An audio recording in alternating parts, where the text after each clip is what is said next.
The learning should be a zechus for the neshama of Moshe ben Ezra, the neshama should have an aliyah.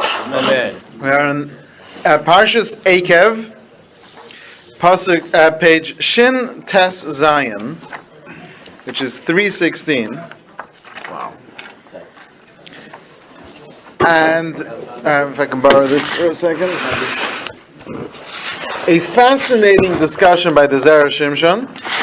A question that most people have never really considered. Why does God choose the Jewish people? Why did He pick us? So you can, what? Abraham, Yitzchak, and Yaakov is what you want to say, except the pasuk says something a little different. In the parsha we just read,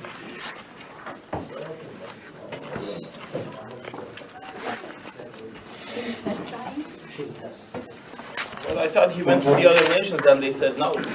well, No, could have been. He went to the other nations and they said no. well, we'll see. Could have been our cousin. Okay, so it's based on the pasuk in this week's parsha, which begins with Kisomar bilvavcha. You might say to yourself, I'm still not in the Zera Shimshon, I'm still in the pasuk. You'll say to yourself, Rabim hagayim ha'ela, these nations, there's so many. Echacha ucha lo harisham. How could we possibly conquer them? You think about it. There's so many enemies. How could we possibly defeat them? And this isn't a question that Moshe Rabbeinu has just invented on his own. In fact, he's been dealing with this kind of sentiment for many years. There are people who are scared, they're afraid. So Moshe tells them, Lo siram, don't be afraid of them. Remember all the things that Hashem did to Paro, all the miracles that happened, and it's not just you fighting. God is going to send the hornets to destroy them before you even really get to them. Don't be afraid. God will destroy these people slowly, meaning we'll get rid of them as you move in, and that way the animals won't overtake you, and Hashem will give them over into your hands. Basically, it's a speech by Moshe Rabbeinu to inspire the Jewish people not to be afraid. Asks Zera Shimshon an interesting question. So, Kisoma belvavcha Rabbi Magayim ha'ela. You'll say to yourself, there's so many of these Goyim. He says, Kasha, I find this very difficult. The Bekan Sol Kedaitach, the Yisrael Leos, Heim Ma'at Mikol Ha'amim. That here it sounds like the Jewish people felt like they were the smallest, they were the least of all the people. And yet, this is an interesting question, I haven't seen anyone phrase this question like this. But if you go back 10 psukim, it says as follows. Ki am kodesh ata Hashem elokach. You are a holy nation unto Hashem. Bachar Hashem elokecha lios lo la'am segul. I'm reading from the pasuk. It is you that Hashem has chosen to be His treasured nation. Mikol ha'amim asher al pnei adam, from amongst all the nations.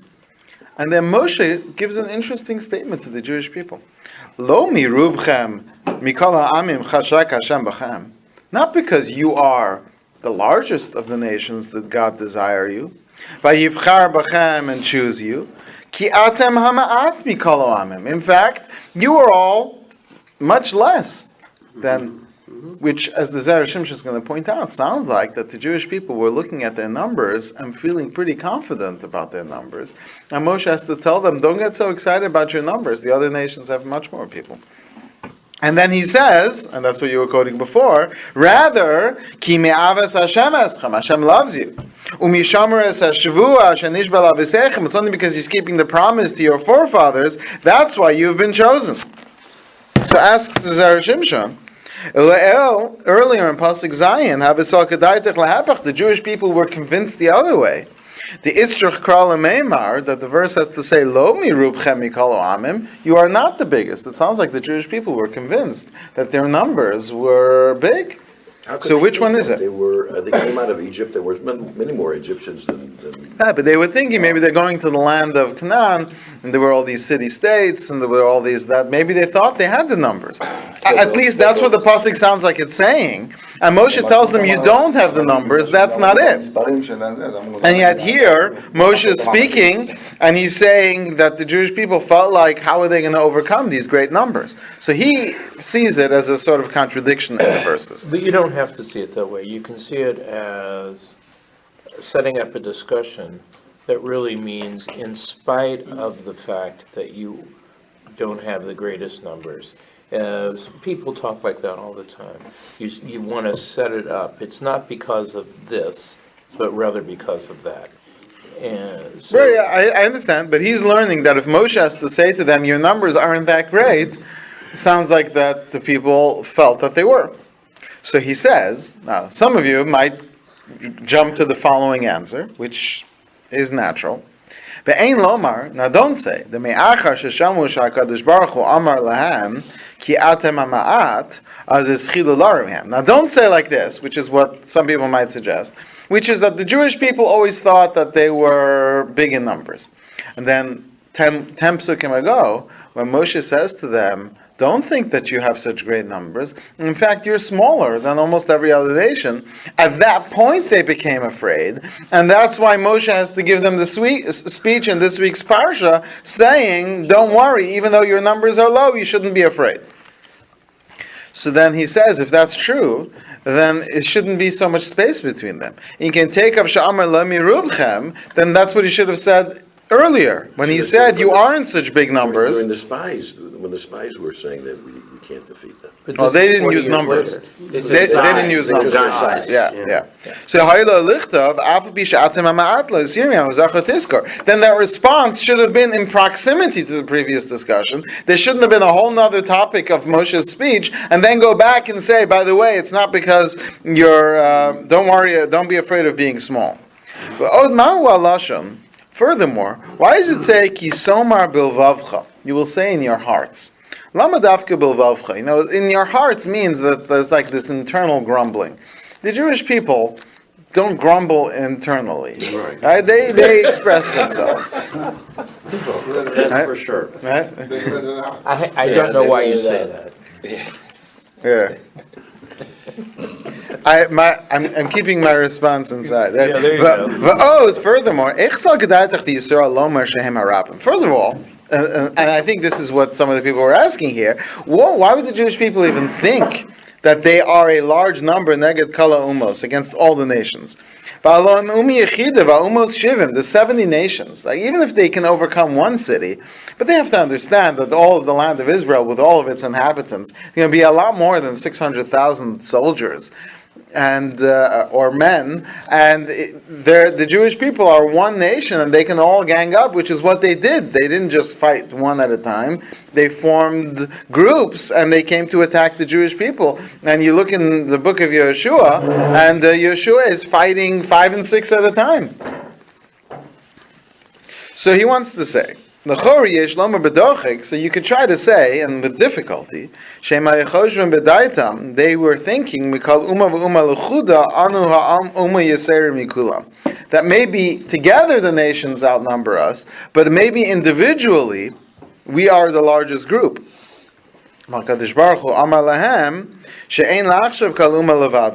Hashem says, no, even if you count the nations separately, you're still even without that, you're still. So maybe you want to go there. He says, but I don't like this. He wants to suggest something a lot deeper.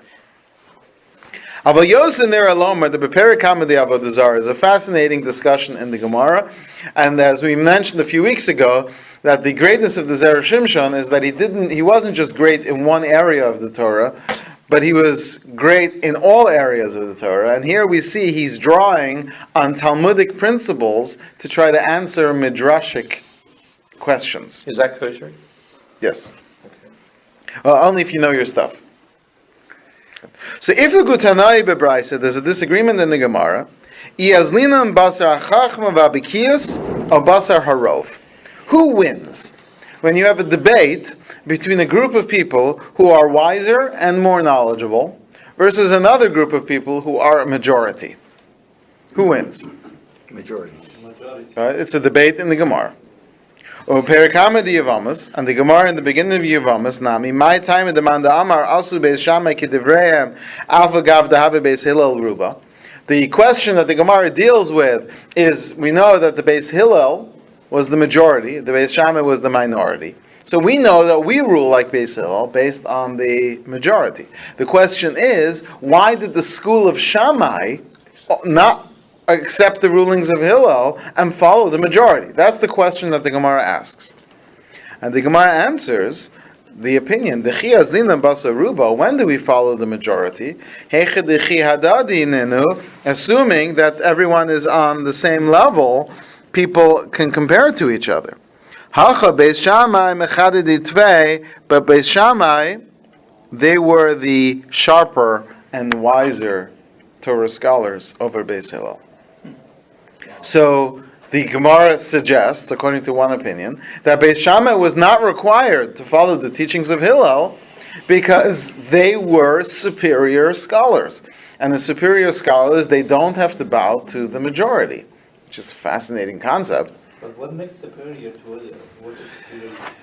Well, I mean, scholars can know if they're superior. Now, if people are in the same league, it's impossible to tell. You can't compare two people who are in the same league. But when people are just steps above and beyond the other ones, then it's easy to tell. You know, there's no rabbi who I've ever met in this country who can compare to Rabbi Chaim Kanievski. You know, he's just a class of his own.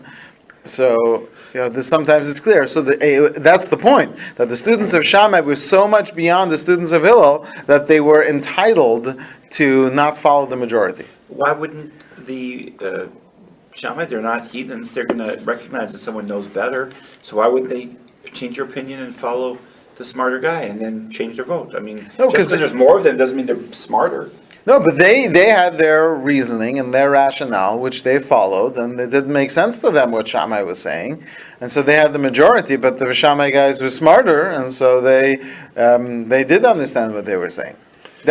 Isn't it a case where we can't overturn some of the rulings of previous generations because no matter how many rabbis we get nowadays, they're not considered at the level of the. That's right. That's right. Isn't there a Gemara, though, that says that the reason we follow Beit Hillel is not over the majority, it's because they learned what Beit Shammai said, and they actually said it first, and they were actually able to put their stuff in a context better than the other people. They seem to be more. That's a remez or a drush, but there's no halachic rationale like that. That we would rule like the person who's more considerate. That's more on the midrashic level. We would say that's why they merited that the halacha should be like them. But that's not a technical.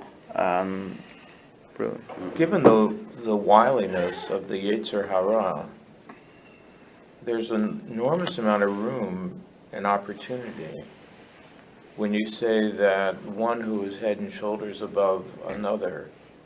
I mean, if a person tries to judge themselves in this domain, there's an enormous room for going astray. Yeah, but this was universally accepted. Everyone knew.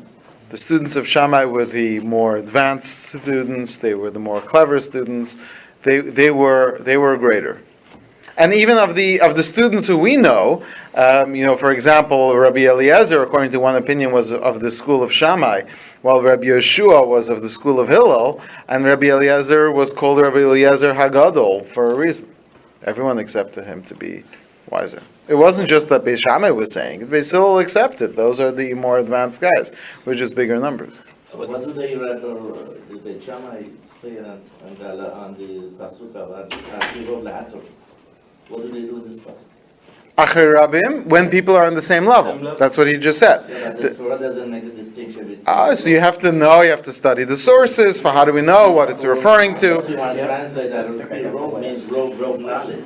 No. We're not saying that. Acher Rabim Hatos is the majority in number. But you can't suggest that the psukim are literal only. There's place for interpretation. So we would have to ask the students of Shammai and say, where in the pasuk do they see a clue that it's referring to people who are on the same level? And I have no question they would be able to answer you. But our Gemara is based on the teachings of, the rulings of Hillel and the students which come from that. So there's nowhere in the Talmud where Beis Shammai is explaining to us what Achrei Rabbim, how they explain Achrei Rabbim Lahatos. So if at the time you have Shammai able to follow their own rulings, we don't have to go to the majority. But as far as we're concerned, and the generations that came before us after, we follow Beis Hillel. Right. So we do follow. Because we rule that the majority wins despite this situation. He's just quoting this opinion.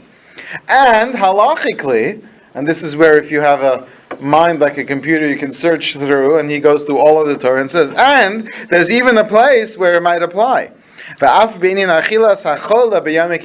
example, when it comes to a sick person eating on Yom Kippur, the Tur quotes the halacha, that there's an opinion if a person is in the hospital and he has 3 or 4 doctors and each one is giving a different opinion as to whether he's allowed to fast or not, so the Torah cites an opinion that we might not follow the majority of doctors, but we might follow the most qualified doctor. That's not halacha. Af neged harov shel rofim. Even when there's a majority of doctors who are saying otherwise, she'en kol kach chachamim, if they are not as qualified, if they are not, let's say, the chairman of the board or something like that. So if they're just regular doctors, we would follow the expert on the matter, and so there, life and death, we're putting it in the hands of the more qualified rather than the majority.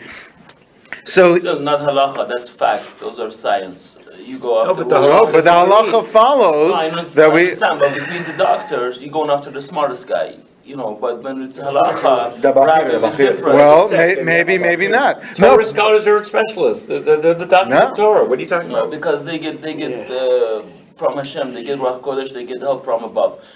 Doctor, medicine is science. The more you know, the better you are, and the better. no, but here we're talking about why Hashem chooses the Jewish people. So it's kind of in between both those cases. One could argue to separate, but again, what he's showing you is that there is this concept of expertise over majority. V'zu ha'isesvaris Yisrael, so he says, that's what the Jewish people are thinking. She'av b'sha'umos emarov, even though the nations are, of course, more than them, im kol ze'oso arov and enachshav l'klom, but it's not about majority in numbers. Adarab Yisrael nikru arov, the Jewish people should be considered the majority, or the greater people, ha'im shem yoser chachamim me'am k'dechsev, because they, the Jewish people, are a smarter people. We're not just claiming this, but Moshe Rabbeinu had just said this in last week's parsha. It says, "Ki hi chachmaschem ubinaschem la'enei ha'amim." That this is your wisdom and your understanding. In other words, the world knows that because we have the Torah, because of that, we are greater and wiser, and they think of us as smart people. And in fact, the pasuk continues, and the nations say, "Rak am chacham v'navon hagoy hagadol hazeh."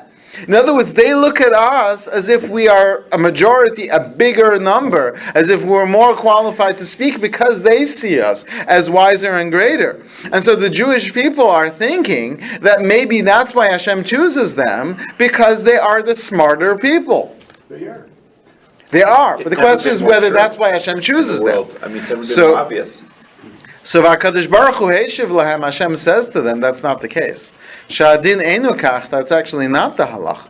Ela Adarabba Azina Basar Harov Mamash, we do follow, when it comes to Torah scholars, we do follow the majority. We do follow Beis Hillel. O Lepachas Nishar Adavar B'Safek Moshakasu Aposkim, or at best, it becomes equal, the majority versus the expertise. And that's why Hashem says to them, Lo mirubchem mikol ha'amim. Stop thinking of yourself that Hashem chooses you because you're somehow better than the nations. She'adarabba atem ha'ma'at mikol ha'amim. You're the minority and you're not as special as the rest of the nations.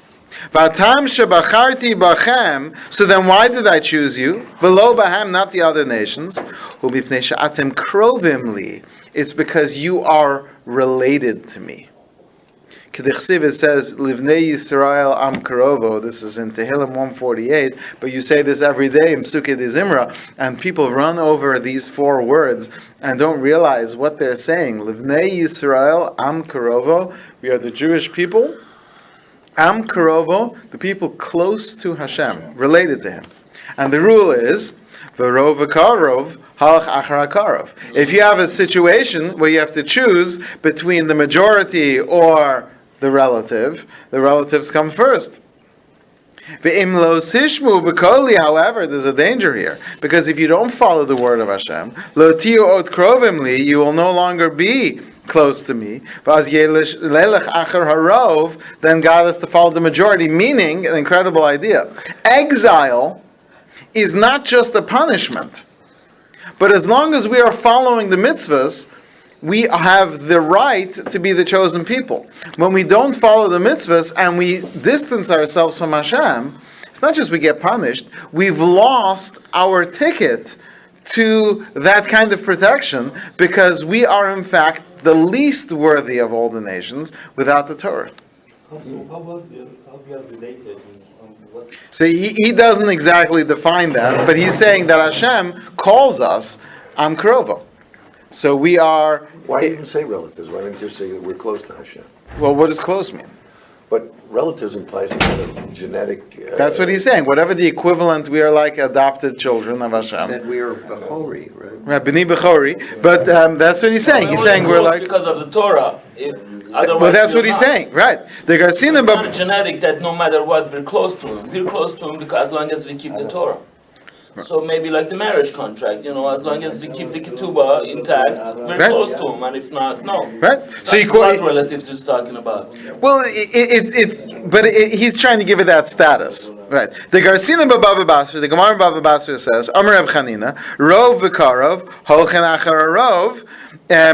If you have a majority and you have relatives, you follow the majority. V'afagav deruba de'oraisa v'kurba de'oraisa. Even though majority is a biblical concept and relation is a biblical concept, afilahachi ruba adif, still the majority wins. Masir Reb Zera v'kasu atoysa v'zel l'shono. The Reb Chanina azina basaruba, meaning Reb Chanina argues that you follow the majority.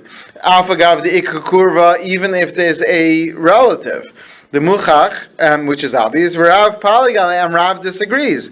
But the ikakurva, the muchach, azabasakurva, where there is an apparent relative, you would follow the relative. And therefore, we would follow the opinion of Rav. So he says that's why the verse continues. Rather, it is because Hashem loves you. For you are a holy people to Hashem. Hashem chose you to be a chosen nation. Because you are close to me or relatives to me. Because of this, I will love you. I will bless you. And I will increase you. You will be more blessed than any nation. However, What do you do with the pasuk that says, not because Hashem loved you because you're a chosen nation. Hashem loves you because of Abraham and Sarah. No, that pasuk says, rather, ki ma'avat Hashem etchem, u'mishamro et hashvu ashnish b'lavotechem. But what do you do with the other pasuk that says Hashem chose you because Abraham and Sarah? It says that in this pasuk too. It says that because of the shvur that he made to your forefathers. But he's saying that because of that, it turns into Ava. Hashem did not like the Jews because the only thing that Hashem loved the Jews because of Abraham and Sarah.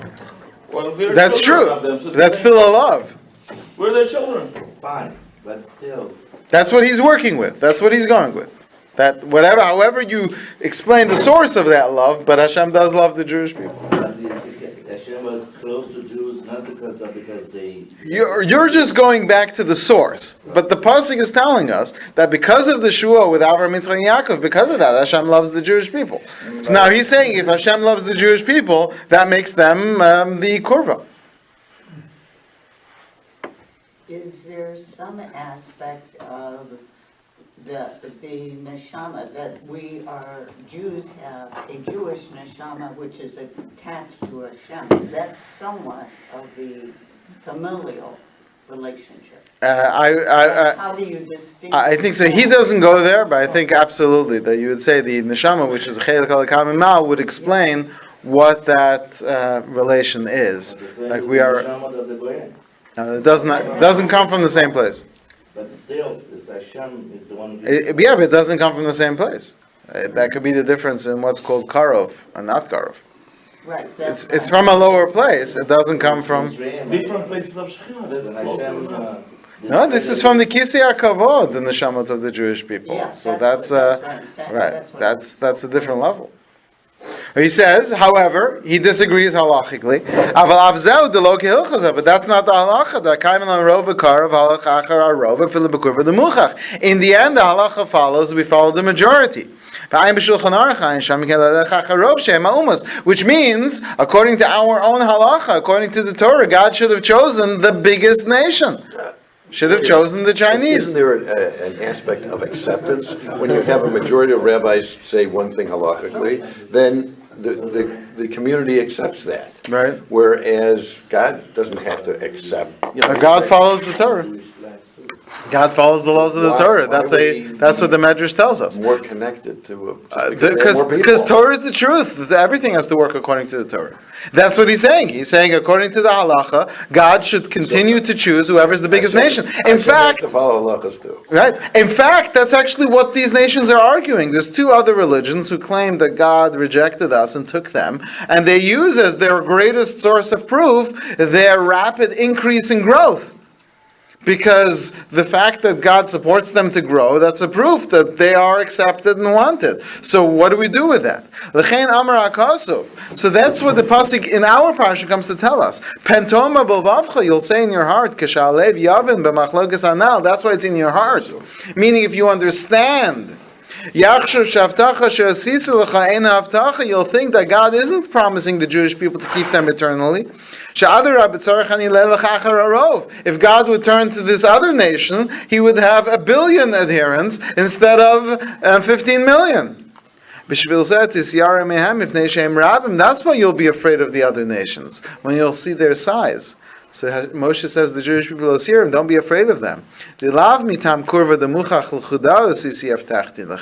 It's not just because of who you are right now. There's something more going on. Remember, Hamasas Hagadolas, the great trials. The Isa Shamim Yeshla Yehudim Shchuna Levadim She'erin Derech Hagayim Afsikasam Holchem Acharov HaShchuna. The halacha is that if the Jewish people live in their own community and there's no path through it, no public thoroughfare through that path, then the halacha is that we follow the majority of that neighborhood when it comes to minhagim. Now, with avoiding all the complexities, you have to look up the halacha and Shulchan Aruch and all that. Because of ataz v'ashach, the alpha gav the rov v'kar of hochanach or a rov of filibakuver the muchach, even though we follow the majority. Shani hachashamur to move the b'fnei atzmo. Whenever you have a minority that remains distinct, it doesn't become nullified to the majority. And say that again. The halacha says that when you have a group which has a minority in it that does one way and a majority that does another way, then the halacha is that the minority has to follow the ways of the majority. Unless. What? Unless. But if that minority really makes itself distinct and separate, in a way where it's clear that they are a unit to themselves, they are seen as one whole unit and are not considered a minority to the rest. What? It's also true by basar b'challah. That what? That if you have a big piece of meat which is not kosher, even though you have 60 against it. Right. Very good. That's a great example. That's beautiful. There's a concept of chaticha aruya lehischabed in halacha, which says that if you have milk falls into meat, if it's 60, it's bottle, it's nullified. The halacha is that anything which is considered a significant enough piece of food that you could serve it as a serving. So, for example, if let's say chas v'shalom, you would have one cheeseburger got mixed into 1,000 burger buddies, God forbid. Right? Chas v'shalom. So if that would happen, it would not be batal, because it's an entire hamburger, and that's chaticha ru'el eschabed, which you're saying is the same idea. Once something is unique and distinct and special, it can't become nullified. So if the relatives who are related to Hashem are one and united in the Well, Torah, that's where he's going to go. that's what I wondered. So that strengthens them to be stronger, even though they're smaller in number. That's what he's going to say. Let's see that inside. So going back, What? if you have a nice piece of meat, a big piece of meat that you could recognize that piece of meat falls into milk, and even the milk is 60 times, the milk is dark. Everything's straight. It can't be. Even though the milk is 60 רק אם times. המילק נשכח Right. בזה של הבשר Right. בטבעו. Because a chaticha haru'iyah lischabed. Now, of course, we have debates amongst the rabbis. What's called chaticha lischabed? What's called a piece of meat that's deserving to be served? This kind of it depends which restaurant it comes from. Yeah, the way it works. But How much it cost? right, no, Hafsid Merubah is also taken into consideration. But yeah, it wouldn't become batal, and that's what he's saying. Chanami, that's what the pasuk is saying. Lo sir, man, don't be afraid. Shammai kept their own because they were a group. Maybe they that held themselves to be Shammai. distinct. Maybe. Zachar Tiskar. The question is, you have to really make them distinct, though. Zachar Tiskar is asher asel aparo amasas agadolos. The hainu kishehischal hakadosh baruch hu livchor bechem. When Hashem went to choose you, haisil lachem shchuna b'fnei atzma. He shows up in Egypt, and you were all living in your own community. But Yisa muvdalim and Amitzrayim. You know how they say they didn't change their clothing, they didn't change their language, they didn't change their names? So he's saying it's not just something special. Without that, the Jewish people are nullified to the Egyptians. And God halachically has no right to choose the Jewish people. And only because they are living in their own community, with their own identity, he says this is the biggest miracle in all of Egypt. Bigger miracle than frogs jumping out of this bigger frog, bigger miracle than the entire land being covered in a thick fog of darkness. A bigger miracle than that is God shows up in Egypt to redeem the Jewish people, and after hundreds of years in Egypt, they are distinct and separate and unique and excelling. That's the only thing they are. They're not keeping anything. Nothing. That's right. Shebamakom b'nei Yisrael la'barsham k'chsiv rak be'eretz Goshen asher sham b'nei Yisrael lo haya barad. In the place where the Jewish people were, there was no hail. V'fleisi bayomu eretz Goshen, and everyone saw that Goshen is its own distinct place. M'shemachi kodem lo mirubcham amakar ki am kadosh ata. That's why it uses the word. Why did God choose you? Because you are a holy people. What do you mean? They weren't holy before, but what does the word kadosh really mean? Separate. The mashma moved over which means separate. Moshe said the big thing was, this was a tremendous nace because it's goy mikerav goy. Right? Oh, so there's still a goy mikerav goy, because it's still like a baby coming out of the mother's womb, but the baby is still distinct, even though it's completely right. It's completely surrounded by. So he says, "V'cheinu ha'emes she Yisrael muvdalim maseim mikol ha'amim," that the Jewish people are in fact separated from all the nations in their actions. So that does make the Jewish people distinct. So it's interesting because he's breaking down halachically why the Jewish people are the chosen people, and in the end he comes down to the Jewish people are the chosen people because we have all our unique qualities, but only because we are distinct, and we are, let's go use Rabbi Yamin's term, we are chaticha haruya li'eschabed. We, the Jewish people, are a hamburger that's completely distinct. Surrounded by cheeseburgers. Right. Excellent. You can't get it out of your mind. A Jew burger. Yeah, Jew burger. Maybe there's so many Jews that have last name Burger. I don't know. Okay, so I know I've just a few minutes left. I just want to sneak in a little bit of the next Torah. We're not going to do the whole thing, but it's just, this is great because he doesn't often do this, but sometimes he'll quote a medrash pliya, like this strange medrash, and even if you don't take his explanation, it's just such a great medrash, and to see him sort of struggle to try to figure it out. So the bottom of page Shin Yud Zayin, he quotes a medrash avkir, which says, Vayancha vayarivecha. God starved you, God pained you, and God starved you. Vayachilcha es haman, and He gave you the man. Mikan remez ladlakas neris Shabbos. This is the allusion in the Torah that we're supposed to light Shabbos candles. Good luck. And this is the point of these midrashim. What's a burning issue? Enlighten us, Very Rabbi, nice. go ahead. Okay. So we don't have time for the whole thing. I'm just going to read very quickly the bottom of page Shin Yud Ches on the next page. V'od b'derech acher, his second explanation. The Isab Mafarshim Matan. Okay, I'm just going to say it outside. The reason that Hashem gave the Jewish people the man, derech inui v'ra'avon, in a way of pain and starvation. So he says because the man was a spiritual food and not a physical food.